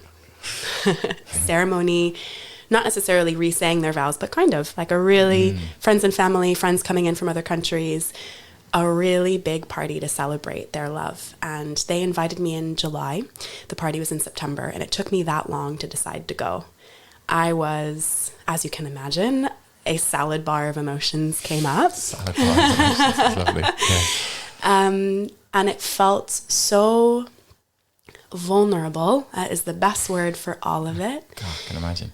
But what happened that day, there's so many beautiful layers to share. Being in that, so I decided to go, and that's where I met Izzy. And being in that space and deciding I can celebrate their love without it being a threat to ours. God, that's beautiful. It was the most beautiful experience, the most heart-opening experience I've ever had. And I left that day feeling, frankly, like a queen, like I could handle anything, like to be able to go into such a vulnerable space and stay in. And not even go in, I really wanted to make sure the kind of back and forth that I went through in deciding if I was going to go, I wanted to go because I wanted to be there. And I didn't want to go if I didn't want to be there. And so that was a big part of my decision making as well, that I didn't want to go for show, right? Or for any reason other than I genuinely want to support their love. And so that's the energy that I went in with. Is it like TikTok, as in between the two? Like, in the processing? Absolutely. Absolutely. Once I got there, it was... Yeah, exactly. Once I got there, it was full blown on just celebrating their love. But in the pathway up to deciding, yeah, of course, back and forth. And it was just beautiful. It was a beautiful experience. What was it like? I don't know if your body's got an imprint of what was it like walking through the door? Can you remember? Actually, I'm so fortunate. Jess was with me. Right. Jess came with me that day. So it was so lovely to have someone there with me. And I remember expecting to not be well at the party, right? Like to really be struggling. And that's a big reason why I invited Jess to come. I said, I think I really need support on this day. Would you come with me? And she kept checking in with me. She was so brilliant that day. And she kept checking in with me. And every time she asked, are you all right? And I checked in with myself loads of times too. Are you all right? And the answer was always yes. Amazing. So when I walked in, I had this expectation of, this is going to be really hard. And it actually wasn't. Yeah. It wasn't. That's beautiful. It's so beautiful. Like I, in the last, 6 months or so, it's like I had... polyamory is what you're referring to, right? And I had, like, it wasn't judgment, but I had reservations towards polyamory until someone said to me, and I said, why are you polyamorous? And she said, because I feel like I've got enough capacity to love more than one person. And I was like, oh, yeah, never thought about it like that. And in my journey and all these things, I'm becoming more and more aware that, and letting go into the fact that it's not that I'm in love, it's that we are love. Like, and there is no threat, but it's still, obviously, if we're humans and because of conditioning or whatever, but being in a space where you can genuinely celebrate love between two people and have love, you're right, their love for each other doesn't affect. And it's the beauty of, obviously, polyamory in that sense. It takes a hell of a lot of ability to communicate, of course, and hold each other in the way of doing it. So it's not for the faint-hearted. Don't just go, let's try it. Do some research first, if for those listening that are intrigued. And it's not about having sex with more people. It's not. It's about having relationships and conversations and love, ultimately, and vulnerability. And when you're in a relationship that you can, relationships are the biggest reflector back to us, for sure. And then if you're in the vulnerable place of two, maybe more relationships, it's like, it's an incredibly deep learning curve, right? You get a lot, but you have to have the ability to allow the energy of emotion to flow through you. Otherwise, it's gonna, and I went into an open relationship 4 years ago, very naively, and it was one of the biggest anxiety attacks I've ever had. Blessing now, huge blessing, but then it was hell, absolute hell. And it lasted like 6 months, this anxiety attack, which was just like, whoa, and so, but it's such a, I felt, and I came the close, I almost was crying at your description. But then also when you said about Jess help, like being there, that almost made me went as well. And I think there's going to be, I'm assuming in a moment, in soon, there's going to be times where I can just then let that go. As in, at the moment, it's not quite there yet, but it's coming. I can feel, because it's like I can feel my heart literally go, and it's just my body's conditioned to not letting it come through. But it will, and it's going to be a joyous, lovely day when that does, and then continue from that point. And so, with 10 minutes left. Oh, actually, I'm going to say, do you feel complete with that story, by the way, just before? Is there anything left to say? Because it's obviously very important when a person goes into a vulnerable state. I appreciate that question. I just feel so much gratitude. Like, there's so much time, as I said, in the months between the invitation and actually going, that I went through such a journey of trying to decide if it was right for me to be there. And I'm just so glad I went. And that day was a real before and after in my life. And I just feel a lot of gratitude. Yeah, it's beautiful. Yeah, and it's I suppose it could have gone the other way, but like it didn't, right? Yeah. And then the thing is, you don't know, but you step, and the point of it, like, is the faith. Yeah. You know? And you stepped. But ultimately, we don't really know deep down whether the floor's going to be there. So, but every step we take is an act of faith. But in those moments, particularly, you rolled the dice, calculated, but you tuned in, and you could have gone, no, like, it's not for me, I'm not going to go. And you would have been, and that would have been fine too. Yeah, totally. Yeah. And then the thing that you needed to heal something else would have come up in the future that you would have been confrontational towards that. And this time, and whatever it was that was in you that was needing to be held was healed in that moment. Yes. And so your ability to be able, and then it is surprising how, like, when you step, it just 9 times out of 10. It feels right and true, like, and it must be, and it would have deepened, I'm sure, your relationship with the partner as well. So much, and with his partner. Yeah, I feel like she and I really, also in the days leading up to the event, she and I had a really beautiful exchange, and I was at their house, and she said, "I want you to know, deliberately, everyone we've invited knows that we're poly, so you don't have to hide." Oh. Like, when someone asks you how you know us, tell the truth. Oh. And that made me feel like that was really such an element of my decision to go. So it deepened my relationship with both of them, which is beautiful. And I think that's, with poly, I think it's very important to be obviously open about it. But in that moment, that must have felt like so held. Truly. To that, because you don't want to be the mistress as such. There's nothing, that feels dirty and wrong. Exactly. Isn't it? But wow, thank you for bringing that in. So with the last few minutes, we've got I often do the tattoo story, and I can't believe I asked you whether you've got tattoos, because I know you have tattoos. So how many tattoos do you have? I have 10. We haven't got time for all of them. We don't need to. So if you were to say, like, talk us through top 3 tattoos. Top 3. First one that comes to mind is the one on my elbow. I feel like that's really where I learned to meditate, because it was so painful. And you can't get out. I mean, you could, but then I'd have a half-finished tattoo, right? Yeah. So I really learned how to be in my body when I was deeply uncomfortable being in my body in that tattoo. I think I was maybe 22, 23 when I got that one. The second one that comes to mind is one that I have on my upper left arm. On my very last day in Tennessee, before I moved out of that state, I think I was 24, one of my best friends and I at the time went to this massive bookstore. It's huge. And we went in together and we said, right, let's go our own ways and do whatever we want to do for 30 minutes, and then we'll come back in the middle. And when we came back, we were both holding the same book.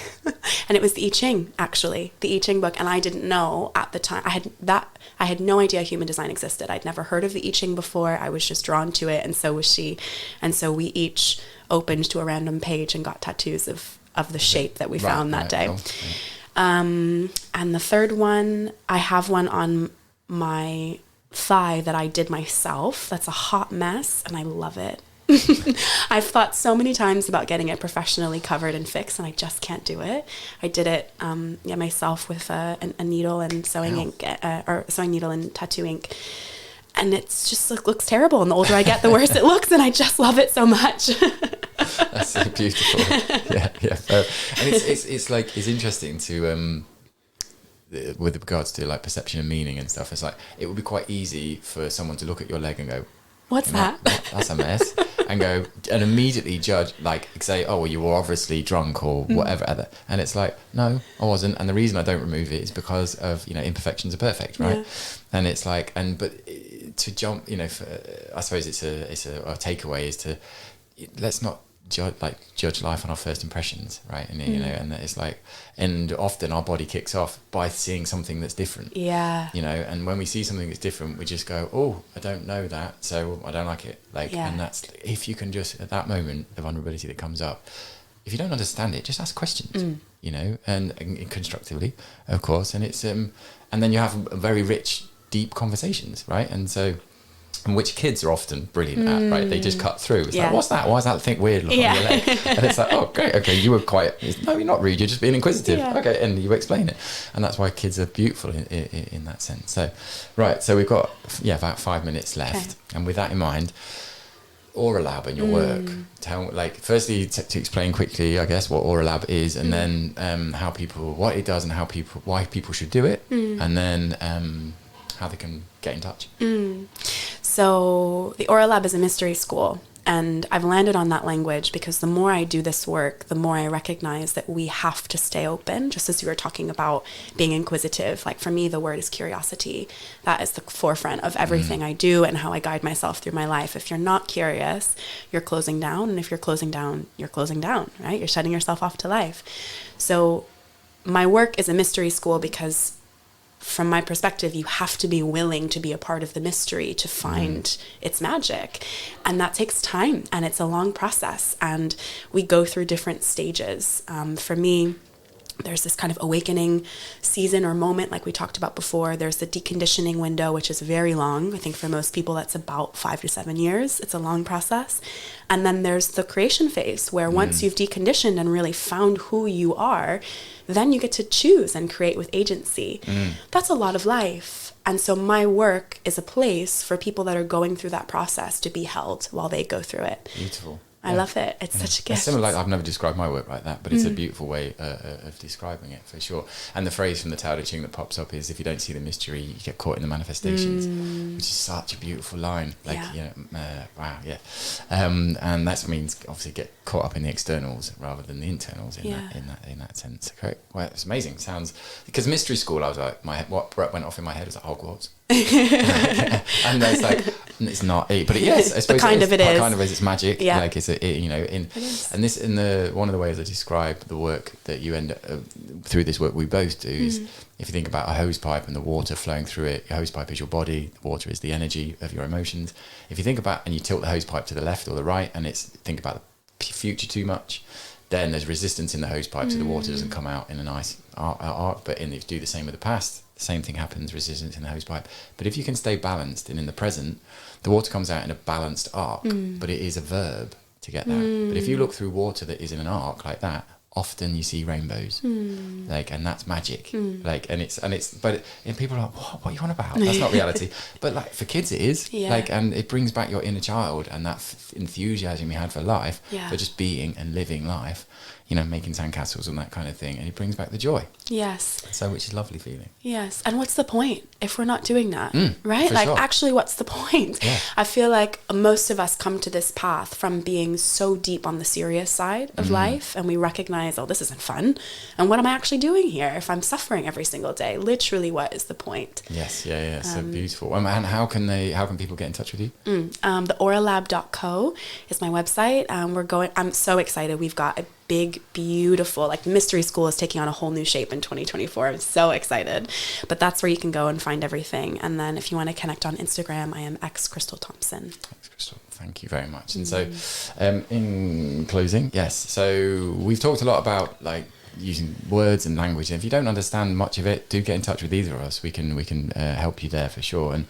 And there is a big swathe of the world moving from 3D to 5D in that context, and it's really important I believe for the human survival to an extent to go in that way.